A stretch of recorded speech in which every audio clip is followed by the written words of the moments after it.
bow using 3 different types of ribbons. I have a satin with a wire, a satin unwired, and a velvet with a wire. I picked 3 colors that are appropriate for fall, and these can be used outdoors for a mailbox, house posts, or most usually these would be great for a cornstalk.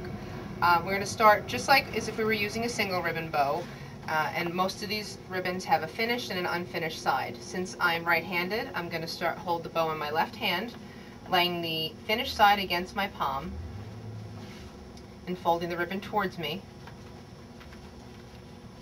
tucking it between my thumb and my fingers.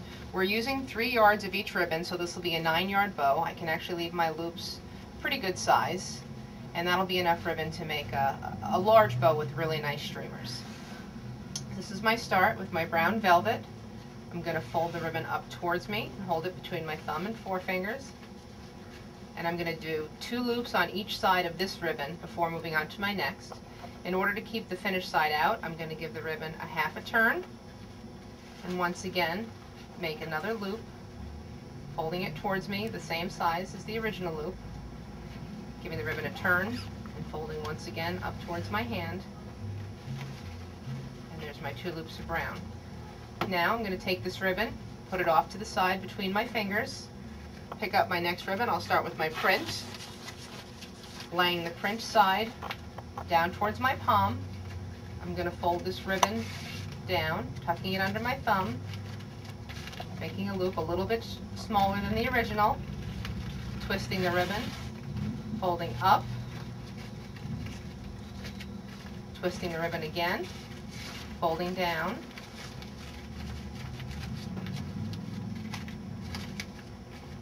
twisting again, folding up. And now that I have 2 loops of the same ribbon on each side, I'm going to take this one and hold it off to the side with my other ribbon. Now I'm going to start with my 3rd ribbon, my satin. I'm going to put the finished shiny side against my palm, fold the ribbon down, tuck it under my thumb,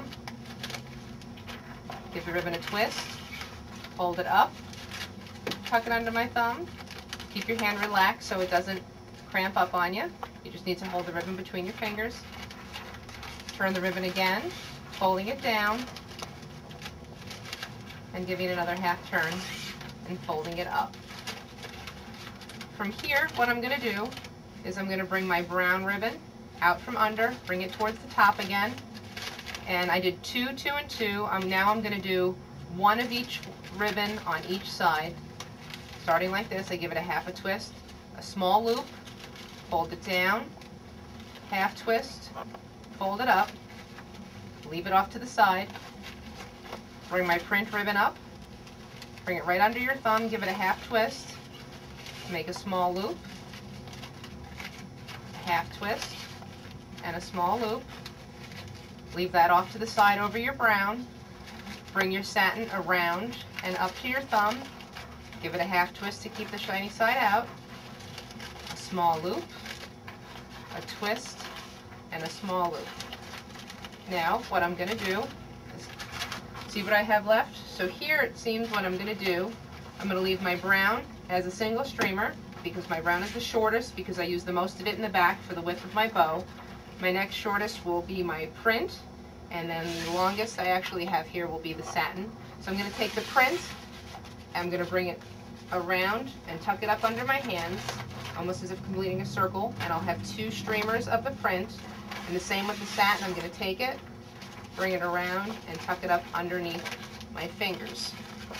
So now I'm going to take my wire, and on ribbons such as this, I usually like to use 2 wires because I don't want the wire to break as I'm twisting. I'm going to go through the middle of the bow, pulling the wire through the back, and actually pulling the bow towards me and the wire away from me. I'm going to give it a twist, pulling it tight.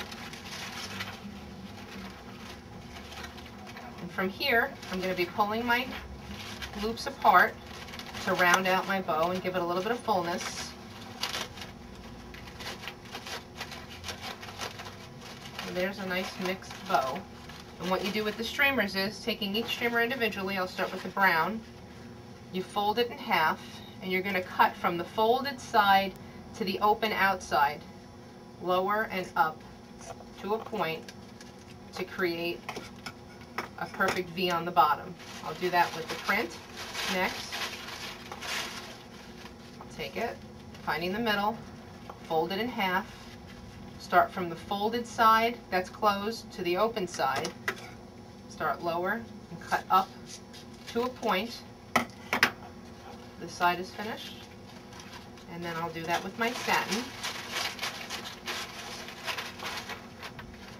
Fold it in half, cutting from the bottom up to a point. So now our bow, which looks like this, which is perfectly acceptable actually as a finished product.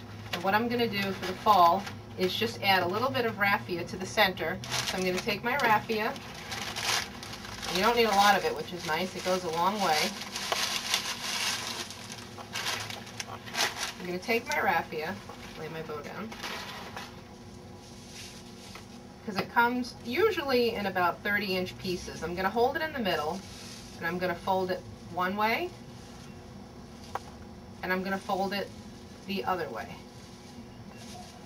And all I want to do is take this piece and put it into the middle of my bow to give it a little bit more of a harvest look. I'm going to take another piece of raffia, and I'm going to use the raffia to tie this off, just to tie a knot in the back, as if I was tying a shoe, just the original.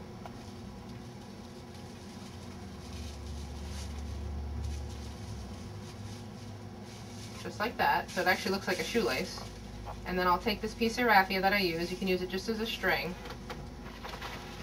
and right where I put the ribbon, the wire through the middle of my ribbon here, I'm going to find that spot. There's a line here in the middle of the bow, and I'm actually going to lay this in there, bring it through the center, out the back, using 2 pieces of the raffia,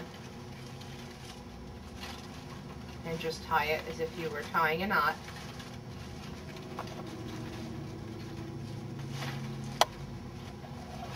And then just pull this through the bow a little bit. You can glue your raffia in, you can wire your raffia in. I tied it in so you could just cut it out if you wanted to at the end of the season, or use the bow for something else. Or also, if your ribbon holds up longer than your raffia might only last 2 seasons, you can cut it out and then change the raffia at any point, or you can even use a colored raffia. You could also take extra if you wanted to and add it into the streamers, just tying it in, but I think this adds just enough. It just gives another texture to the bow. And there's your 3-ribbon bow with some raffia.